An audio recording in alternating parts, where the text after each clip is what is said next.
Hello दोस्तों, नमस्कार। आपके अपने यूट्यूब चैनल एजुकेशन विद उज्ज्वल सिंह पे हमने कल क्लास की थी संविधान के तीसरे भाग में जो मौलिक अधिकार हैं उसके बारे में हमने पहली क्लास की थी, और उसके हमने अनुच्छेद 12 के बारे में बताया था आपको। अनुच्छेद 12 में राज्य की परिभाषा बताई थी। राज्य शब्द को डिफाइन किया गया है कि राज्य के अंदर अंदर कौन कौन आते हैं। तो जैसे कि राज्य के अंदर कौन कौन आते हैं, जैसे हमारा एक परिवार है, तो परिवार में कौन कौन आते हैं? हमारे रिलेटिव होते हैं, हमारे मम्मी पेरेंट्स होते हैं, हमारे फ्रेंड होते हैं, ठीक है, और हमारे एनिमी भी परिवार में ही आते हैं। तो इसी तरह अगर हम एक कानून के हिसाब से देखेंगे तो उसमें कौन आएगा? पार्लियामेंट आएगी, संसद आ जाएगी। उसके बाद हमारे 28 राज्य हैं, उसके विधानमंडल आएंगे, विधानमंडल आ जाएंगे। उसके बाद परिषद आएगी। उसके बाद नगर पालिका आएगी, फिर नगर परिषद आएगी। उसके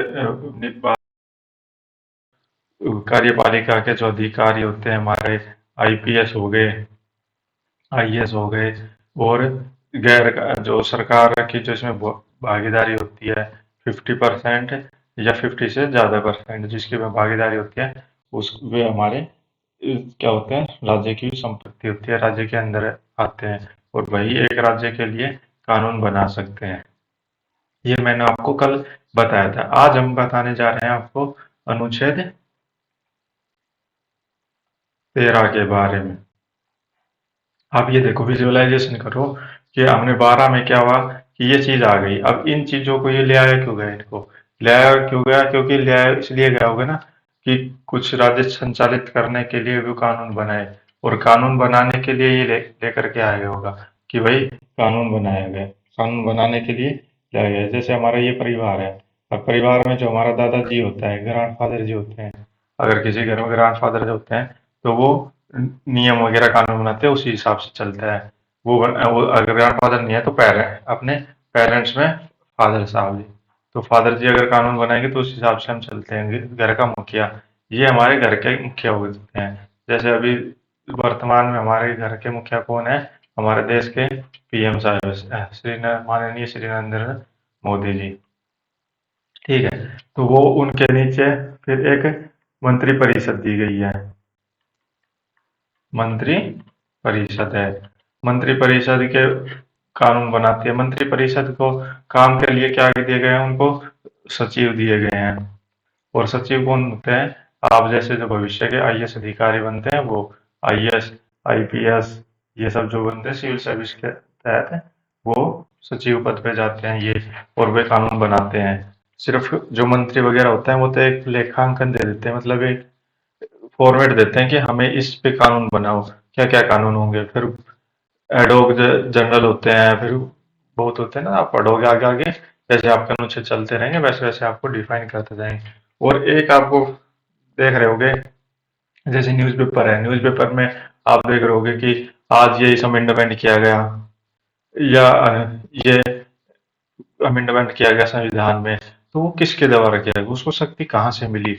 आपने कभी ये सोचा है? आप न्यूज़पेपर पढ़ लेते हो, न्यूज़पेपर में ये नहीं देखते कि ये जो शक्ति है ये कहाँ से आई है और ये किसके द्वारा दी गई है। ये जो दी गई है अनुच्छेद 13 के अनुसार दी गई है संविधान को, ठीक है। अनुच्छेद 13 में डिफाइन किया गया है किसको? विधि को। विधि शब्द का प्रयोग किया, विधि का जो कहा गया है। एक तो हमारे पास क्या होती है, जैसे कि संसद होती है। संसद में क्या है? लोकसभा और राज्यसभा।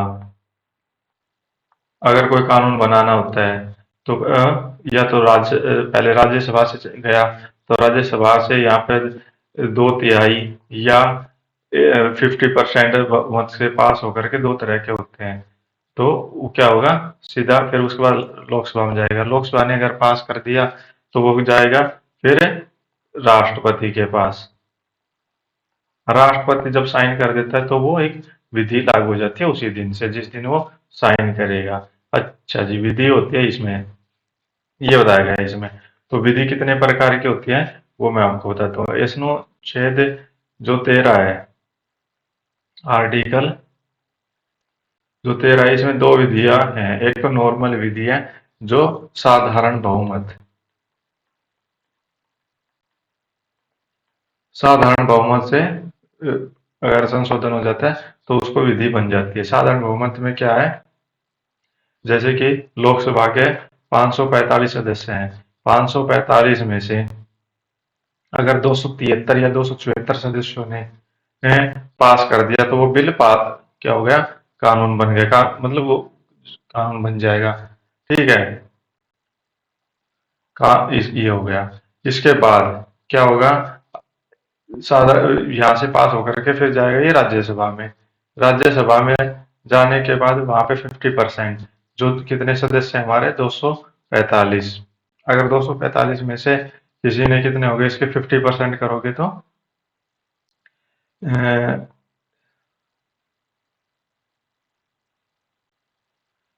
123 मान के चलो, 123 सदस्य ने पास कर दिया और उसके बाद चला जाएगा ये राष्ट्रपति के पास। राष्ट्रपति साइन करेंगे और वो कानून लागू हो जाएगा।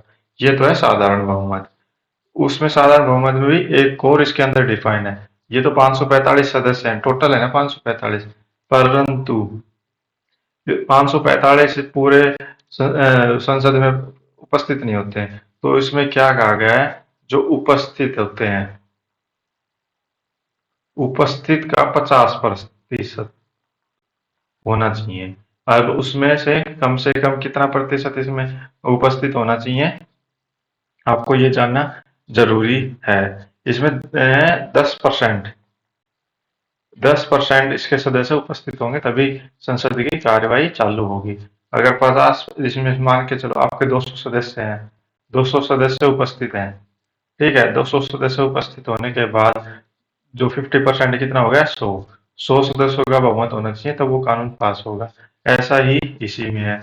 अगर इसमें मान के चलो 100 सदस्य उपस्थित हैं और 50 सदस्य हैं, फिर वो चाहिए हमें साधारण बहुमत के लिए। तो इसमें ये शब्द का प्रयोग किया गया उपस्थिति, ये याद रखना आपको। पेपर एग्जाम में पूछ सकते हैं कि कुल बहुमत सदस्य संख्या का होना चाहिए या उपस्थित का, तो उपस्थित। एक दूसरी आती है, ये तो हो गया अनुच्छेद 13 के द्वारा। एक 368 की बात की गई है, इसमें आर्टिकल संविधान संशोधन। इसमें क्या होता है कि 2/3 सदस्यों का उपस्थित, 2/3 सदस्यों का बहुमत होना चाहिए, प्लस आधे राज्यों का, आधे राज्यों का बहुमत। मतलब 545 उपस्थित में से मान के चलो कितने अपने 545 मान के चलो उपस्थित है, उसका 2/3 सदस्य है, कितना हो जाएगा 145, 102, एक सेकेंड सॉरी है, 10, 2 8 1 9 और 2 दूनी तो एकम 2, 240 सदस्य, 240 सदस्य प्लस आधे राज्य, मतलब 28 राज्य हैं तो 14 राज्य हैं। 14 राज्यों का जब बहुमत मिल जाएगा, जब इसमें से बिल पास हो जाएगा, तो फिर पास होने के बाद कहाँ जाएगा हमारे पास, राज्यसभा के पास। ठीक है जी, राज्यसभा के पास होने के बाद कहाँ जाएगा, राष्ट्रपति के। इसमें दो प्रकार की विधि का प्रयोग किया गया है। ये इसमें संविधान संशोधन का प्रयोग किया गया है अनुच्छेद किसमें, 13 में। अच्छा, इसमें अभी हम आपको बताएंगे विधि कौन कौन बना सकता है और कैसे कैसे इसमें विधि का प्रयोग किया जाएगा। तो मैं आपको बता रहा था कि हम न्यूज़पेपर पढ़ते हैं, न्यूज़पेपर पढ़ने का तरीका होता है। तो न्यूज़पेपर पढ़ने का क्या क्या तरीका हो सकता है, आपने देखा होगा कई कई कानून अभी रिसेंटली आज के न्यूज़पेपर में आपको देता हूँ, देखो एग्जाम्पल के तौर पे। अभी क्या किया है, देखो ये श्रीलंका ने अनाउंसमेंट किया है कि अभी भारत के निवासी हैं वो फ्री वीजा इंडिया और श्रीलंका में जो भी यात्री हैं वो फ्री ऑफ कॉस्ट वहां पर पे जा सकते हैं, मतलब कि यात्रा कर सकते हैं। उनके लिए वीजा की कोई जरूरत है नहीं। तो ये किस लिए किया गया, इसका कानून कैसे बनाया गया, तो ये क्या है, इंटरनेशनल है। तो इंटरनेशनल के में संविधान संशोधन तो होगा नहीं, एक कानून बनाएगा, कानून बनाएगा तो एक 50% का जो साधारण बहुमत है उसके द्वारा बन जाएगा ये। ठीक है। जो 368 है वो एक, जब संविधान का संशोधन होता है, कॉन्स्टिट्यूशन अमेंडमेंट करते हैं, तभी उसका यूज होता है। नॉर्मली जो कानून बनते हैं उसमें साधारण बहुमत का यूज होता है। तो इसको एक न्यूज को एक सेपरेट में आपको डिस्कस कर दिया जाएगा। एक अगर आपको याद भी करने के, तो अगर नॉर्मली सोचोगे तो भी आप इसको कर दोगे। श्रीलंका और जैसे कि इंडिया का जो फ्री वीजा है, तो उसके क्या क्या बेनिफिट हो सकते हैं। आप मान के चलो अपना जो साउथ इंडियन है इधर, तो इसमें जो तमिलनाडु है, जो इसमें सिंगली भाषा बोली जाती है, तो उसमें आ जाएंगे तो उनका कनेक्टिविटी बेहतर होगी।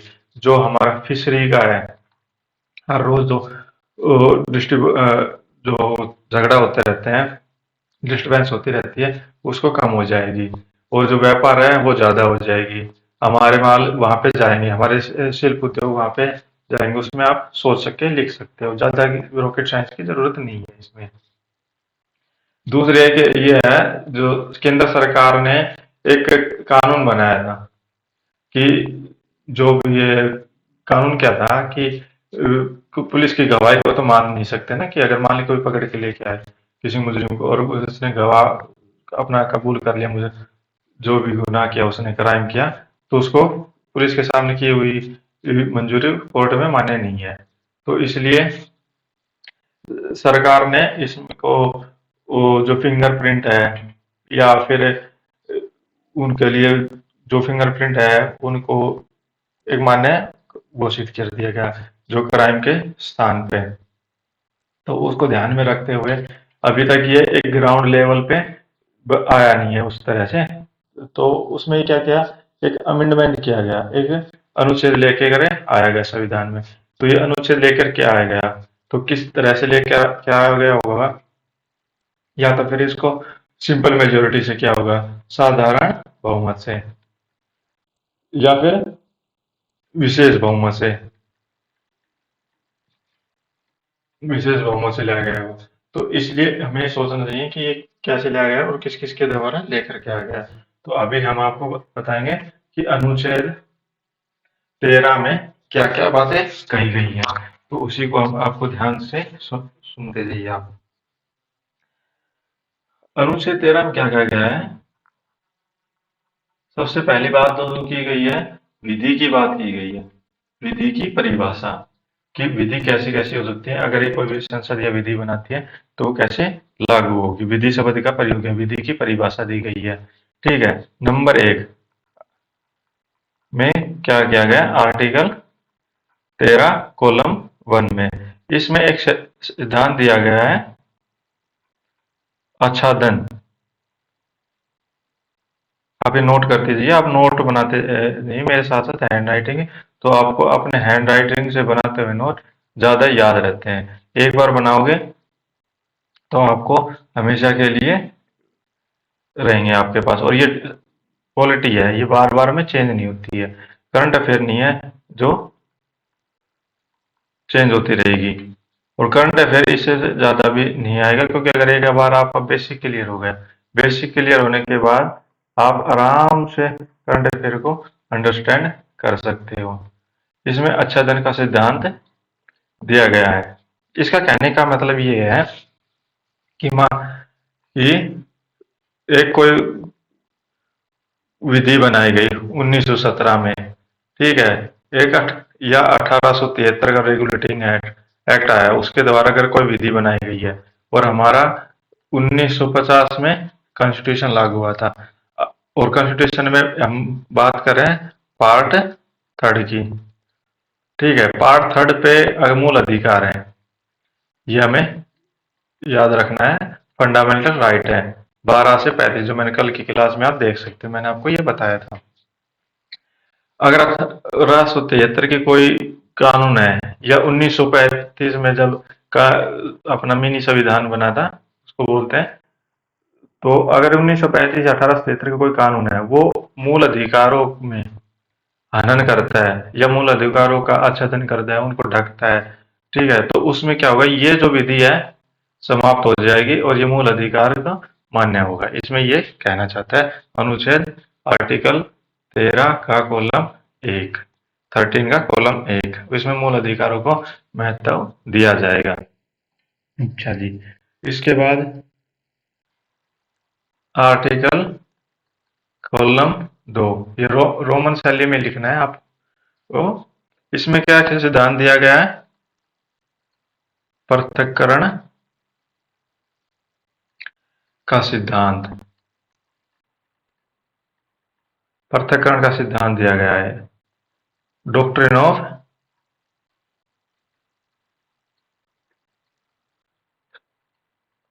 सेवरेबल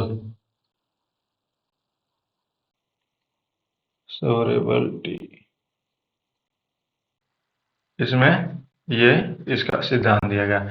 इसके अंदर क्या आएगा, मान लो हमने कानून बनाया, जो भी मैंने आपको एग्जांपल दिया था, एक श्रीलंका का और एक सीआरपीसी का जो संशोधन किया गया था, ये अगर कानून बनाए गए, अगर इससे हमारे फंडामेंटल राइट का हनन होता है, मान के चलो इसमें हमारे ने 15 कानून बनाए और इसमें 20 कानून बनाए, इसमें से कोई एक कानून है 30 नंबर का, 30 नंबर का कोई कानून है, वो क्या कहता है कि फंडामेंटल का उल्लंघन करता है, तो उसमें क्या होगा कि ये 15 के 15 कानूनों का उल्लंघन मतलब समाप्त नहीं होगा, उसमें से भी 30 नंबर का जो कानून है, रूल है, उसको सुप्रीम कोर्ट के द्वारा समाप्त कर दिया जाएगा। सुप्रीम कोर्ट क्यों समाप्त करेगा? क्योंकि हम अनुच्छेद 32 के तहत सीधा सुप्रीम कोर्ट में हमारे अनुच्छेद 12 से लेकर के 35 तक का अगर उल्लंघन होता है, तो हम वहां पर जाकर के याचिका डाल करके सीधे जा सकते हैं और सुप्रीम कोर्ट उसकी रक्षा करेगा, उसकी व्याख्या करेगा और हमारी रक्षा करेगा फंडामेंटल राइट की। तो इसमें ये नहीं कि जो 15 जो कानून बनाए वो 15 के 15 गलत हो जाएंगे, उसमें जो कानून गलत है, 13वां नंबर गलत है, तो उसमें 13वां नंबर का ही कानून गलत हो जाएगा, उसको रद्द कर दिया जाएगा। इसका मतलब ये होता है डॉक्ट्रिन ऑफ सेवरेबिलिटी का, पृथक्करण का सिद्धांत। अच्छा जी, ये आर्टिकल कॉलम 2 के तहत कहा गया है। अगला आर्टिकल क्या है? कॉलम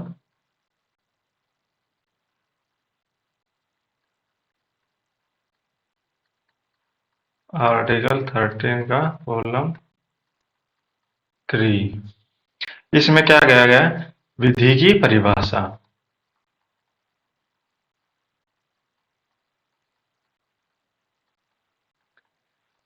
कि विधि कौन कौन बना सकता है, इसमें ये कहा गया है। विधि कौन कौन बना सकता है? एक तो सबसे पहली चीज है हमारी संसद। संसद के बाद क्या आती है? अपने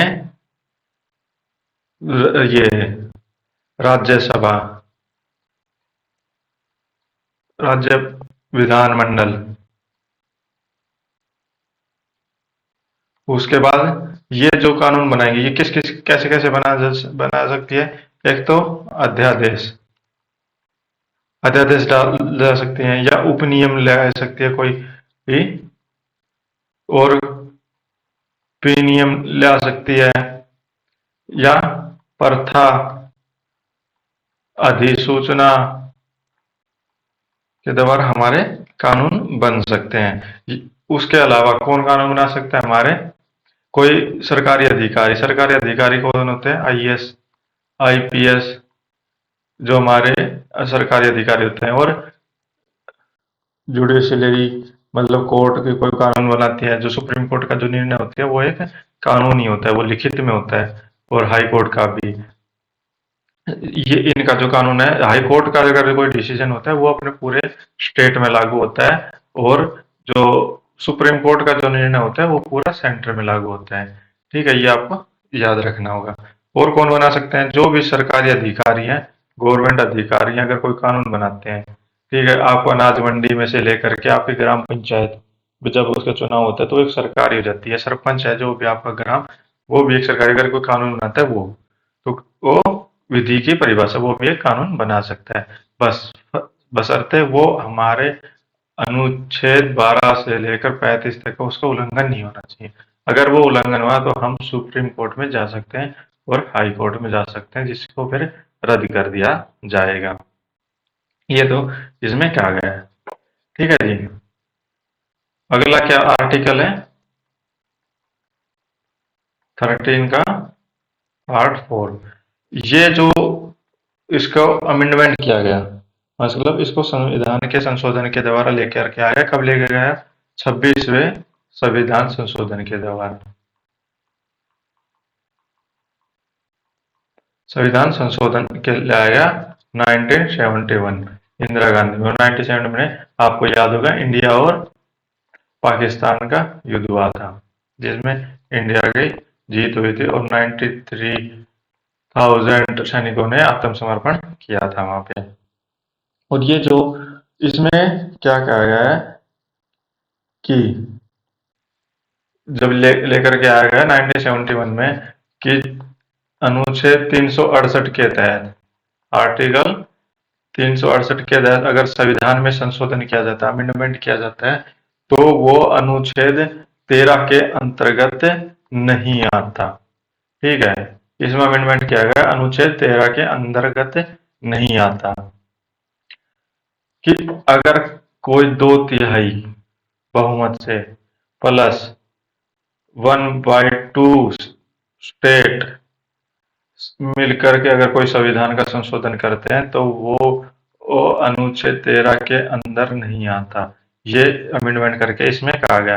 पर आपको साथ में ये भी ध्यान के रखना होगा 1973 का केशवानंद भारती केस, जो मैं आपको आगे पढ़ाऊंगा, उसमें क्या कहा गया कि संविधान में संशोधन कर सकती है संसद, कुछ भी संशोधन कर सकती है, बट उसका मूलभूत ढांचे में मूलभूत ढांचे में परिवर्तन नहीं कर सकती।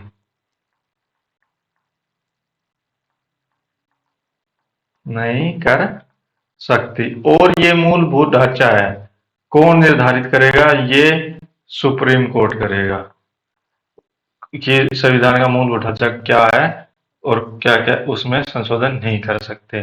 तो तकरीबन अभी सुप्रीम कोर्ट ने सभी मूल अधिकारों को लगभग घोषित कर दिया गया कि मूलभूत ढांचे के अंदर इसमें आप संशोधन नहीं कर सकते। तो इसको हम आगे बताएंगे कि मूलभूत ढांचा क्या क्या घोषित किया गया है। तो ये अनुच्छेद 13 था हमारा। मतलब कि आपको एक रिकैप कर देते हैं छोटा सा, जो अभी तक हमने पढ़ा है अनुच्छेद 1 से लेकर 13 तक। ठीक है जी, एक बार बस 2 मिनट लगेंगे आपको, 2 मिनट और देख लीजिए हमारी वीडियो। सबसे पहले हमने आपको क्या बनाया, एक राज्य बनाना जरूरी समझा। हमने पहले एक राज्य बनाया, राज्य बनाने के बाद हमने उसका नामांकन किया। नामांकन करने के लिए हमें अनुच्छेद 1 लाना गया।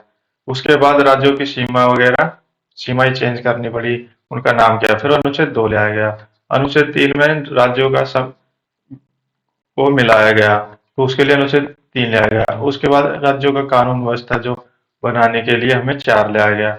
उसके बाद राज्य तो बन गया, उसमें जो ये नागरिक रहते हैं, जो आज के टाइम में 140 करोड़ से ज्यादा है। ठीक है, तो उसके लिए हमें उनकी नागरिकता ले आई गई 5 से 11 में। उसके बाद 12वां मैंने आपको कल बताया, किसके बारे में बताते हैं? राज्य की परिभाषा कि स्टेट में क्या क्या होते हैं। और अनुच्छेद 13 कि राज्य में जो हमारे आते हैं ये वाले कानून बनाने वाले, तो वो कानून कैसे बना सकते हैं और कानून किस प्रकार के बना सकते हैं। आज मैंने आपको इतना बताया। आपको कैसी लगी मेरी ये वीडियो? कृपया करके लाइक करके, कमेंट करके और हमारे चैनल सब्सक्राइब करके बता दीजिएगा। धन्यवाद।